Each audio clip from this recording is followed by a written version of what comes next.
जी भाई, आपका क्या नाम है? मेरा नाम जनवेद दास है। अच्छा जी, नाम तो बहुत बढ़िया है। जैसे एक विचार आता है कि जगत में लोग नशा बहुत करते हैं, बीड़ी, दारू, मतलब और अनेक प्रकार का पूड़िया। ये जैसे जैसे समाज है, छोटे मोटे बच्चे, उनके भी ये पूड़िया खिलाना, इन्हें उल्टा रास्ते चलाना, इसके बारे में आप बताइए। जो सतगुरु रामपाल जी महाराज बहुत बढ़िया मिशन में ऐसा निर्णय लिया है, उनके कोई भी भगत आज तक कोई बीड़ी, गुटखा, शराब, मांस, तंबाकू सबसे एकदम साइड में होकर के जैसे देवता लगता है, ऐसे देवता जैसे लगते हैं हमको। जैसे इसके बारे में आप बताइए, समाज को कैसे आपको लग रहा है? देखिए जी, जैसे इन्होंने प्रश्न किया कि नशा को लेके, तो हमारे भारत में तो नशे के अड्डे बने हुए हैं, जगह जगह अड्डे बने हुए हैं। अगर हम सरकार को देखें, एक तरफ नशा मुक्ति केंद्र भी खोल के रखे हैं और एक तरफ ठेके भी खोल के रखे हैं, है ना। तो एक तरफ ठेका भी खोल रखी है और मुक्ति भी केंद्र खोल रखी है, नशा मुक्ति केंद्र। तो वो जो नशा चालू कर रहा है, जो नशा लोगों को करा रहा है, वो कैसे मुक्ति करा सकता है नशे से?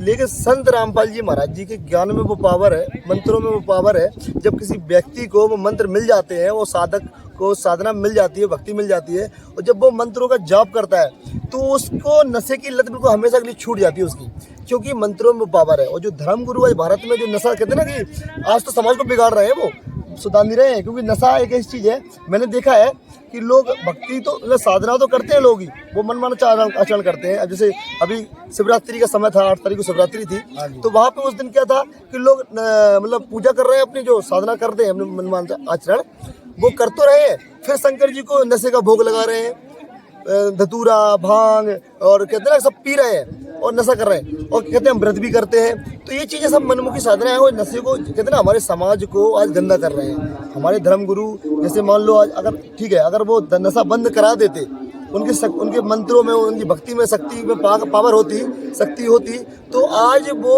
उनके अनुयायी एक भी मंत्र वो क्या नहीं करते, क्या बोलते, नशा नहीं करते। लेकिन संत रामपाल जी महाराज जी का जो ज्ञान है ना, और जो उनके अनुयायी हैं, वाकई में आपने जो क्वेश्चन किया है, वो नशा करने की तो छोड़ो, वो हाथ भी नहीं लगाते हैं, क्योंकि कहते उन्हें पता है कि नशे से हमारा जीवन कैसा होगा। उन्हें पता है कि हमारा मनुष्य जन्म बिगड़ जाएगा, इससे हम नरक के भागी बनेंगे।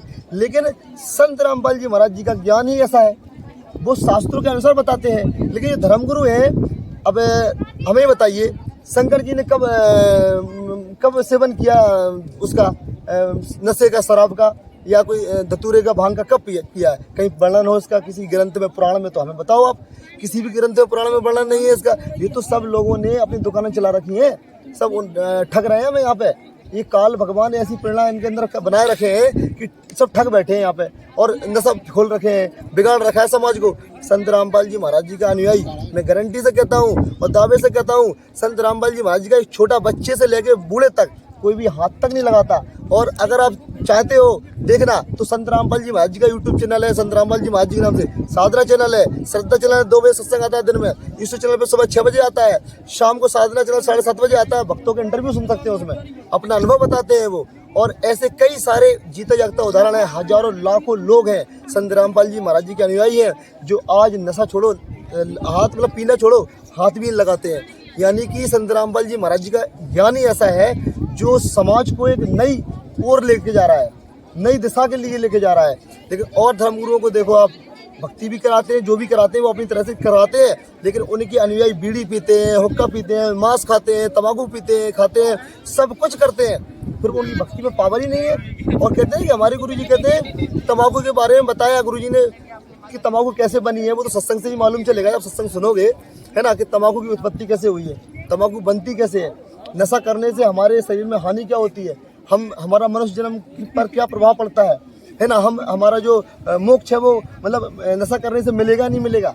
लेकिन जो आज के धर्मगुरु है, वो कभी इस चीज़ को कभी भी नहीं बताते हैं कि आप नशा कर रहे हो कि उससे लाभ होगा या हानि होगी, कभी भी इस चीज़ को नहीं बताते हैं। दूसरी बात, हमारे शरीर के अंदर संत रामपाल जी महाराज जी ने बताया है सत्संगों में, हमारे शरीर के अंदर जो भगवान होते हैं, जो हमारे 3 लोक के जो स्वामी हैं, भगवान है, जिनके लोक में रह रहे हैं, हमारे शरीर के अंदर उनके कमल बने हुए हैं।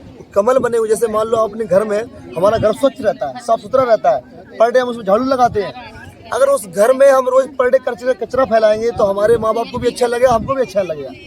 सेम कंडीशन अगर आप मनुष्य जन्म की करें, इस शरीर की तुलना करें उससे, तो हमारा शरीर भी बहुत अच्छा है और मनुष्य जन्म को बहुत ऊंचे ऊंचे दर्जा दिया गया है मनुष्य योनि को, और इसमें भगवान का वास रहता है, परमात्मा का वास रहता है। अगर इस शरीर के अंदर अगर हम गंद फैलाएंगे, मांस खाएंगे, मदिरा पिएंगे, तंबाकू दारू सब पिएंगे, तो हमारे अंदर बने कमलों में जो भगवान का वास है, जो उनके स्थान है, वहाँ पर गंद फैलेगी, वहाँ पर कचरा फैलेगा, वहाँ पर उनको दुख होगा। जब उनको दुख होगा तो हमें भी दुख होगा, हमें भी हानि होगी, क्योंकि कहते हैं कि तीनों देवा कमल दल बसे, ब्रह्मा विष्णु महेश और प्रथम इनकी वंदना फिर सुन सतगुरु उपदेश। संत रामपाल जी महाराज जी ने अपने ज्ञान में स्पष्ट कर दिया है कि हमारे शरीर के अंदर ये सभी देवी देवता, तीनों देवता ब्रह्मा विष्णु महेश सभी देवता हमारे अंदर बसते हैं। अगर हम इनको दुखी करेंगे, मांस मदिरा खाएंगे, तो हमें मोक्ष तो कभी मिल नहीं सकता, हमें हमेशा नरक की भागी बनना पड़ेगा, क्योंकि ये शास्त्रों में प्रमाणित है।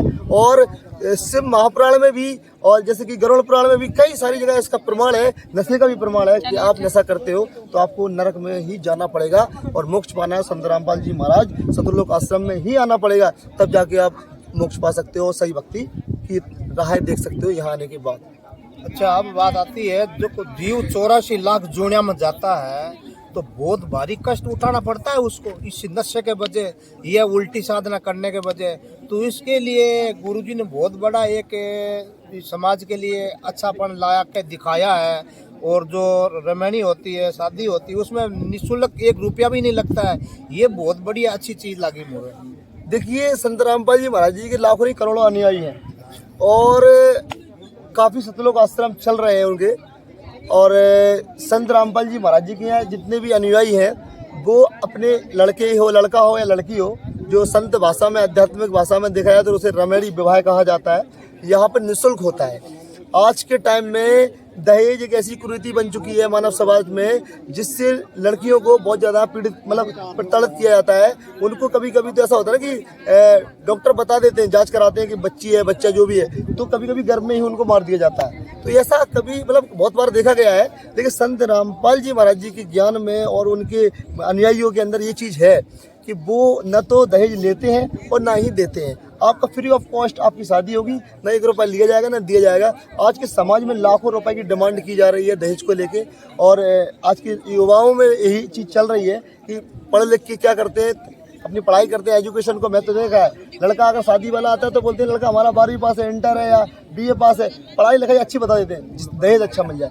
लेकिन ये चीज़ क्या है ना, कहते हैं ना, भीख मांगना हो गया एक तरीके से, क्योंकि कहते हैं ना कि भगवान ने सब एक लड़की का, हमने अपनी लड़की को दे दिया है। गुरुजी के ज्ञान आधार गुरुजी बताते हैं, जब हमने अपनी पुत्री को, कलेजी के टुकड़े को दे दिया है, आपके हाथ में सौंप दिया है, इससे बड़ा दहेज क्या हो सकता है ना। और आपको 5 लाख 10 लाख रुपए मिल भी जाता है तो क्या आपकी ज़िंदगी चल जाएगी? ये तो हमने कर्ज रख लिया है अपने ऊपर, और जो कर्ज रख लेता है वो कभी इस लोक से मोक्ष नहीं पा सकता, इस लोक से मुक्ति नहीं पा सकता, क्योंकि कर्ज लेके कभी भी हम सतलोक नहीं जा सकते हैं, कभी भी मोक्ष नहीं पा सकते हैं। संत रामपाल जी महाराज जी के सत्संग में हमें यही बताया जाता है, यही शिक्षा दी जाती है कि अगर हमें मोक्ष पाना है तो हमें भार मुक्त होना पड़ेगा। हमें किसी का 1 रुपया नहीं रखना है, ना हमें किसी का लेना है, ना हमें किसी को कर्ज देना है। यानी कि जब सतलोक जाएंगे तो भक्ति ही लेके जाएंगे, कर्ज लेके नहीं जा सकते हैं। ना हम दही ले सकते हैं किसी का, ना हम किसी से उल्टा सीधा पैसा, ना हम कोई चीज़ ले सकते हैं जिससे हमारी भक्ति में हानि है। बहुत अच्छी बात है। विचार आता है इनका सहयोग सरकार नहीं कर सकती है? किसका? जिसका वो नशा मुक्त है, ये जो रमणी के ब्याह में पैसा नहीं लगाना, या किसी का मृत्यु भोज बंद सरकार नहीं करवा सकती है? देखिए, अगर हम मृत्यु भोज की बात करें तो गरुड़ पुराण में संत रामपाल जी महाराज जी ने इसका प्रमाण दिया है। गरुड़ पुराण के अंदर जो मृत्यु भोज करते हैं ना, वो मृत्यु भोज करता है, वो अगले जन्म में कुत्ता बनता है, गधा बनता है, कई प्रकार के जीव मतलब योनि में जाता है। तो इन चीज़ों को हम क्यों करें? आज समाज को सही बताएं तो ज्ञान नहीं है। जब ज्ञान हो जाता है तब तो उसको पता चलेगा ना कि सही चीज़ क्या है, गलत क्या है। पढ़ा लिखा होना, देखो पढ़े लिखे का मतलब ये नहीं है कि आपने पढ़ लिख के एजुकेशन ले ली और आप अच्छी नौकरी कर रहे हो, पैसा कमा रहे हो, घर बना रहे हो, बैंक बैलेंस बना रहे हो, कोठी कार बंगला खरीद रहे हो। ये सब चीज़ें पढ़ लिख के नहीं हासिल कर सकते आप। अगर आपको भक्ति मार्ग में आना है तो संत रामपाल जी महाराज जी के ज्ञान को समझो। उन्होंने प्रमाणित कर दिया है कि नशा, मांस मदिरा अगर आप खाओगे तो आप इस लोक से मुक्त कभी नहीं पा पाओगे। मोक्ष पाना है तो सतलोक आश्रम संत रामपाल जी महाराज जी शरण में है, और यहाँ आके आप मुक्ति पा सकते हो, मोक्ष पा सकते हो और अपने जीवन का कल्याण करा सकते हो। जो आप बात बता रहे हो वो उस पुराण में लिखी हुई है पहले से? हाँ, गरुड़ पुराण में जो 13वीं, जैसे कहते हैं 13वीं करना, भंडारा करना, जो मृत्यु भोज होता है उसको खाना, उसमें पूरा स्पष्ट किया गया है गरुड़ पुराण के अंदर कि अगर आप मृत्यु भोज